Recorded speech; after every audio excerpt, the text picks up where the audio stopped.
Welcome to Rogue Trader. Please read the disclaimer. Remember that prices can go down as well as up. Hello and welcome to a stock analysis update for BP. I did a video on BP a couple of months ago.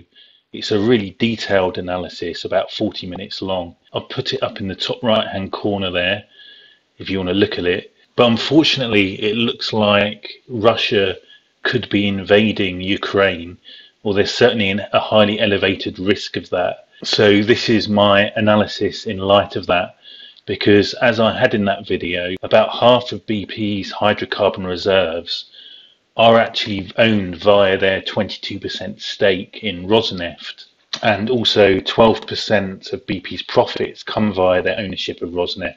When you buy one share of BP, you're also buying 0.2 shares in Rosneft. And so I think it's important to take another look at BP in light of this. Now, we all know the situation in Russia, where the Russian government also controls a load of former Soviet states like Kazakhstan and Belarus being the best examples.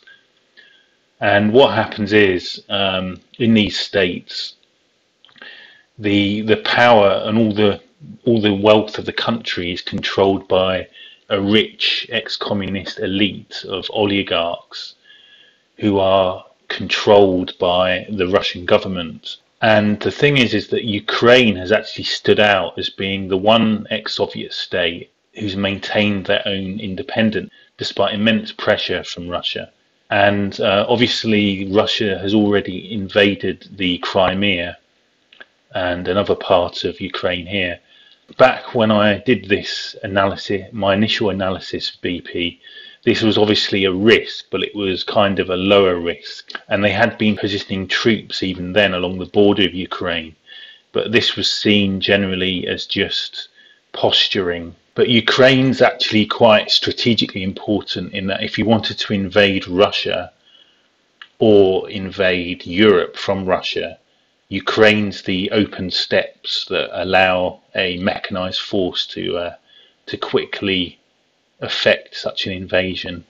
I think also that Putin wants to set an example of Ukraine so that all of the other puppet states know what will happen to them if they resist the control of Russia. Now, back in July of 2021, Vladimir Putin actually released an essay, and this is actually on the Kremlin website. He released a 5,000 word essay where he basically denies the Ukrainians their own nationality and says that they should be part of Mother Russia, and then goes into all this high detail of all the ins and outs of the history. But it's very curious that a head of state would write an essay like this, and it does set the scene a bit as making one wonder if it's basically Putin's Mein Kampf. Hitler wrote Mein Kampf, no one believed. Everyone just thought he was a crazy guy, but then look what he did. You know, maybe if Putin does invade Ukraine, then this article will be his Mein Kampf, where he actually signposted what he was going to do in advance. There have been many different resources I've been using to try and understand what's going on with the risk of Russia's invasion. And the best has been the Institute for the Study of War. And these have actually got a list of preconditions that they think are going to happen before any invasion, and they update almost every day with a list of what new risks have been triggered. They've got a list of things that have to happen before an invasion, and the crazy thing is they first published this document midway through last year, and one by one all of the preconditions have been tripped until the situation we're in now, where the Ukraine is now completely surrounded. One of their conditions was Belarus, the Russian troops going into Belarus, and that just happened this week. Also, only yesterday, Russia started to send a load of amphibious assault ships. There's like a small armada of 7 ships going through the English Channel, and indeed amphibious assault was part of the ISW blueprint for an invasion of Ukraine.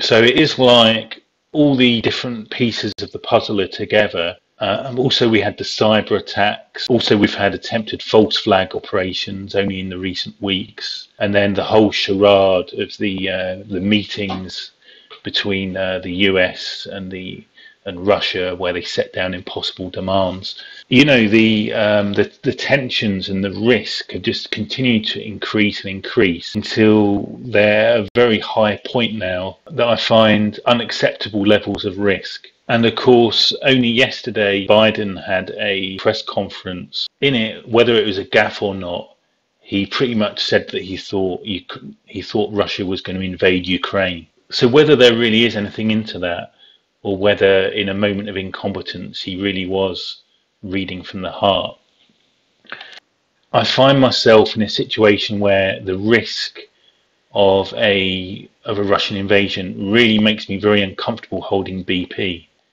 In recent days, I found myself looking at the live UA map website. Is the invasion going to happen, on a daily basis? In this website, any local video that someone tweets is recorded in real time.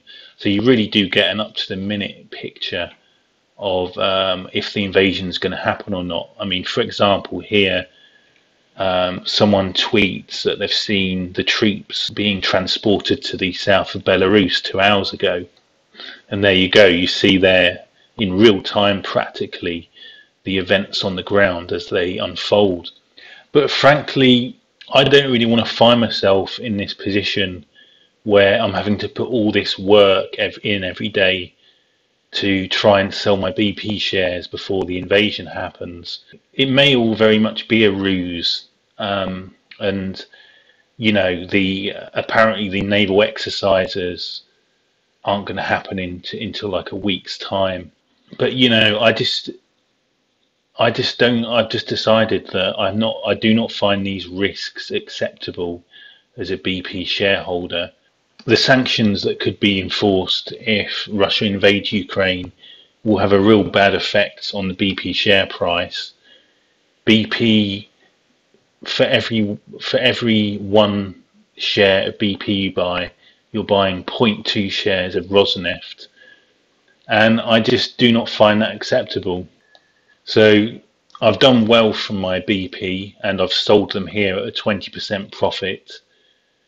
I'm a great believer that the energy crisis is going to continue to play out, and I've decided that I'd like to invest in Total Energies instead of BP so I can profit from this energy crisis.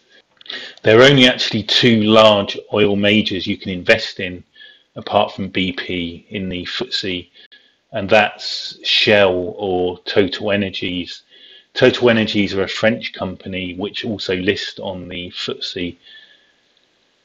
And I prefer Total to Shell because Shell have been taken over by militant investor activists. And because of that, I don't think the management at Shell are able to do a good job.